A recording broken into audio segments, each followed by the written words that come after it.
How's everyone doing today? My name is John Hester, and I'm from Living Soul Journey. And I am a health coach and personal trainer based in Kingston, New York. And today I am doing my monthly free webinar. And since the month of February is Heart Health Awareness Month, for this month's webinar, I will be doing Heart Health 101. So we'll be taking a look at heart disease and the ways to prevent it. All right, so let's dive right in.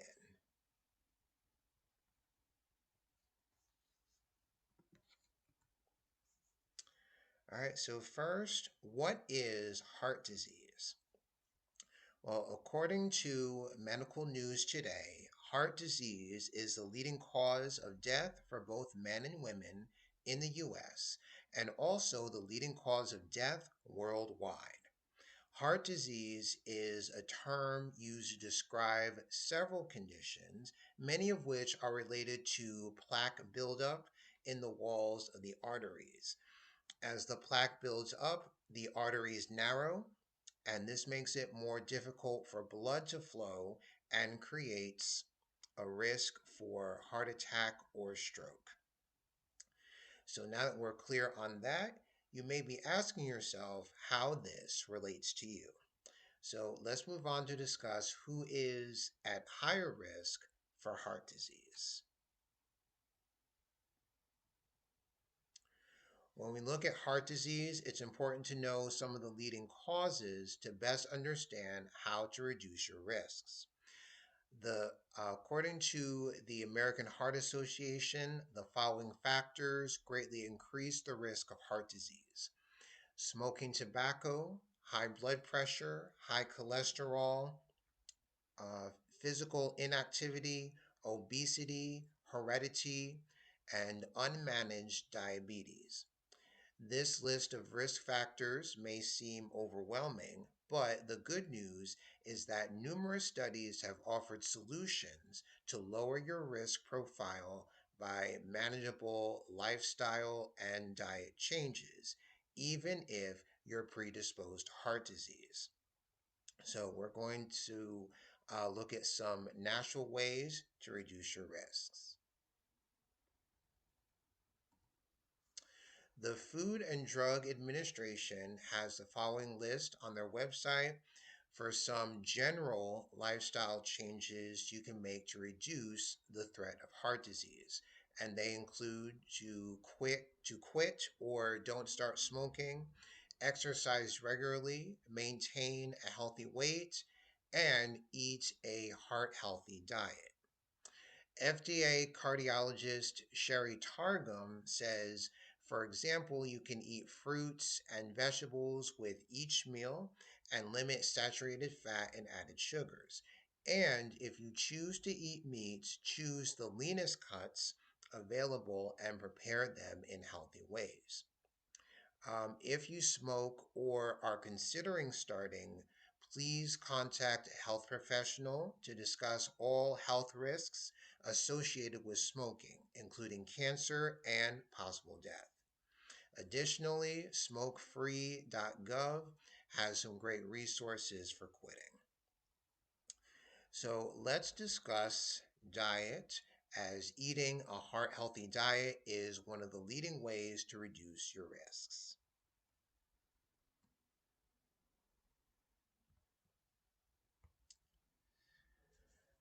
Dr. Mark Hyman says to think we can treat heart disease by lowering cholesterol, lowering blood pressure, and lowering blood sugar with medication alone is like mopping up the floor while we leave the faucet running as the sink overflows.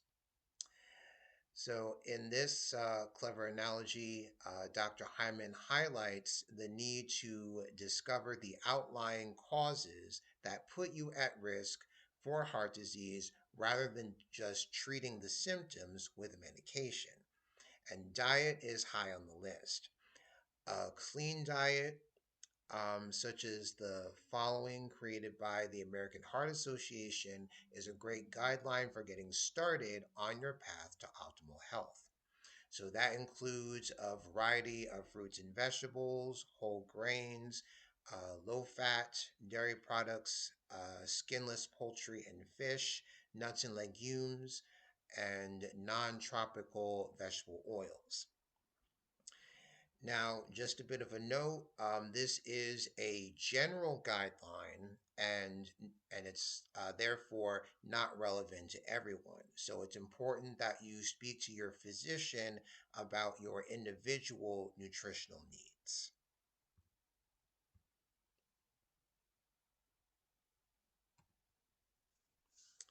All right, so here is a compressed list of foods that are within the guidelines as recommended by the American Heart Association. So that includes things like wild salmon, nuts, chia seeds, oatmeal, blueberries, dark chocolate, whole grains, apples, Brussels sprouts, and yes, even red wine. That is good for heart health too. So now that you have an idea of what you should be feeding your heart, let's look at the thing. Let's look at the foods that you should try to avoid. And well, these are probably going to be obvious, but they would include fast food, deep fried foods, candy, soft drinks, sugar sweetened juices, sugary cereals, cookies, pastries, margarine, and diet sodas. Many naturopathic doctors believe that the cause of heart disease is inflammation, and the aforementioned foods cause inflammation in the body, whether the result is high blood pressure, high cholesterol, or diabetes. So, here are a couple of examples of some heart healthy recipes that you can incorporate into your daily eating. So let's look at an option for breakfast. This is something that I've had before. It's white bean and avocado toast, a good mix of carbs and protein and healthy fats. So you want to get a good mix of all three of those macronutrients into each of your meals. Um, for lunch, usually that requires something quick, something on the go, and it's easy for us to reach for an unhealthy option that will satiate our hunger. But in order to protect our heart, it's important that we are planning ahead with our meals, making something ahead of time that you can eat. So this is an option right here. Salads, of course, are great for lunch. So this is a mixed green salad with lentils and apples. Again, a good mix of macronutrients. And then we have dinner. Um, Very important meal, one of my personal favorite meals, and it's a time to sit down to decompress from the day. So you want something that's going to that's really going to nourish you and fill you up. And also preparing dinner doesn't have to take hours. It can be something quick, something easy, something like this. This is a stuffed sweet potato with a hummus dressing. I love stuffed sweet potatoes. Very easy to make. So that's definitely something that you can try. Also, all of the recipes that I'm showing you are things from the website eatingwell.com. So I'll leave that link below so that you can see all those recipes that they have. And of course, dinner is never complete without dessert. So this is no bake peanut butter cookies. So even while you're improving your heart health, you can still satisfy that sweet tooth. And of course, snacks in between are just as important Healthy snacks help us to stay on track with our eating plan in between meals.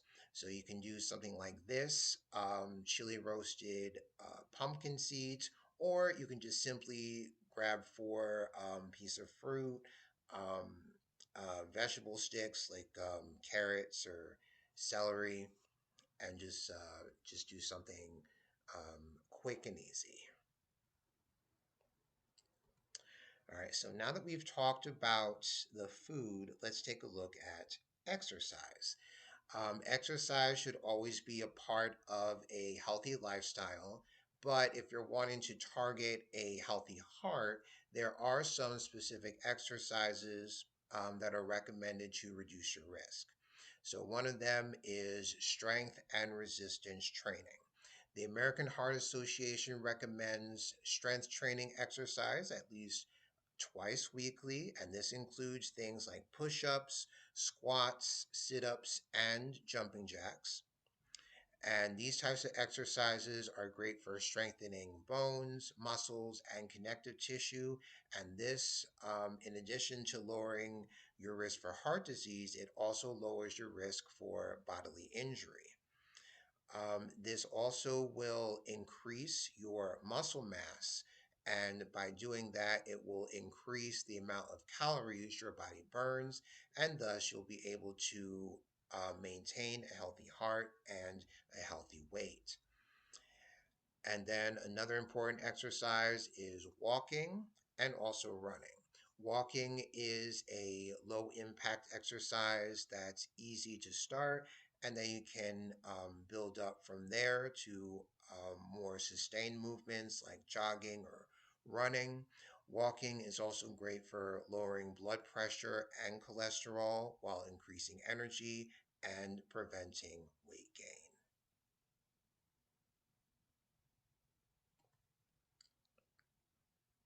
Now, most of us have heard some information surrounding heart disease, and of course, there's always naysayers or just questions that surface when considering our health and the accompanying recommendations.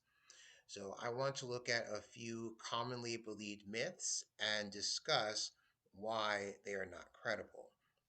So let's take a look at the first one. Heart disease is something only older people should worry about.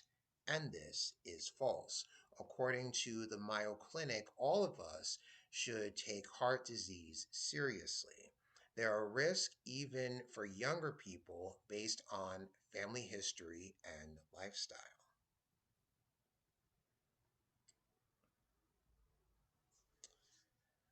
All right. Next one. If I'm a long time smoker, I can't reverse the damage I've caused to my heart or reduce my risk of heart disease. And this too is false.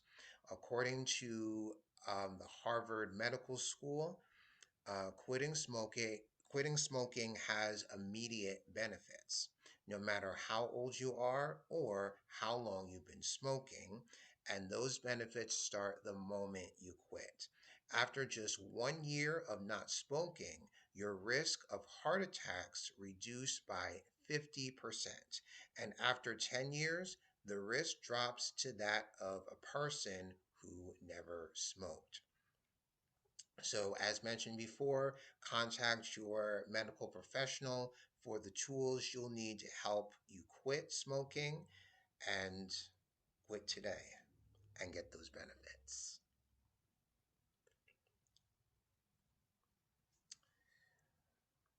All right. Next myth. I am only at risk of heart disease if it runs in my family. This also is false. Genetics can play a role in developing heart disease, but 90% of heart disease cases are the result of lifestyle. This includes smoking, a poor diet, and a lack of exercise. It's often these lifestyle choices that can raise the level of cholesterol and other harmful fats in your blood, which can increase your blood pressure and cause type 2 diabetes. both risk factors for heart disease. The lifestyle changes that I've highlighted um, so far can even reduce the risk for heart disease when it comes to hereditary risk. All right, and I have one more. I can just take an aspirin a day and and reduce any heart trouble, including heart attacks and stroke. And this too is false. Aspirin has been known to reduce the risk of heart related complications, but every person is different. So before implementing aspirin dosing, it is important to contact a health professional to first determine if aspirin treatment is right for you, and if it is, what amount would be safe and effective for you. The FDA recommends informing your healthcare provider of all the medicines and supplements you take if you're considering taking aspirin. Your risk of bleeding may be higher if you use aspirin while taking certain medicines, vitamins, or herbs.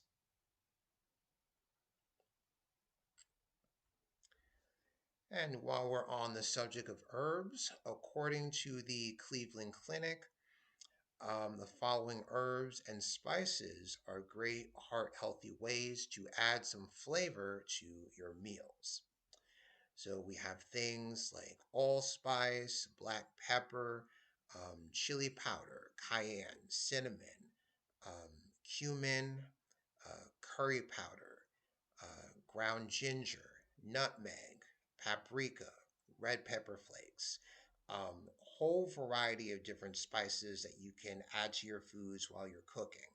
And that's a real easy way that you're able to give your heart all that it needs to stay healthy.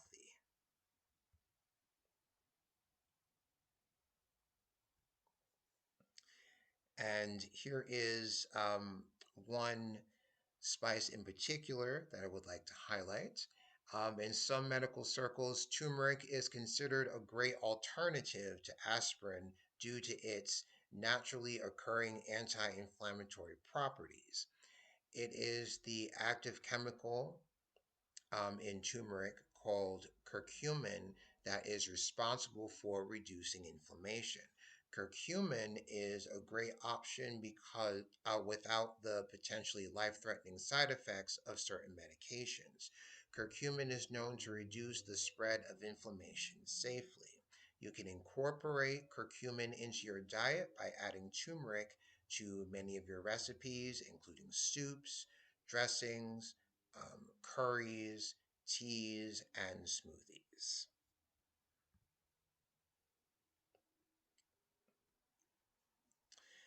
So I've covered a lot of information today, and you may be feeling a bit overwhelmed. Um, but you came here to watch this webinar for a reason, and that was to make more informed, healthier decisions when it comes to the health of your heart. And you are on your way to making a difference in your life today. And my hope is that the tools that I provided today are just what you need to get started. And one important thing that I want to acknowledge is that while getting information is always the first step toward better health, in and of itself, it is not capable of improving your health. Instead, action is needed for you to live a healthy and happy life. So take a moment for some self reflection. What daily actions can you commit to now to ensure you will be supporting your best heart health?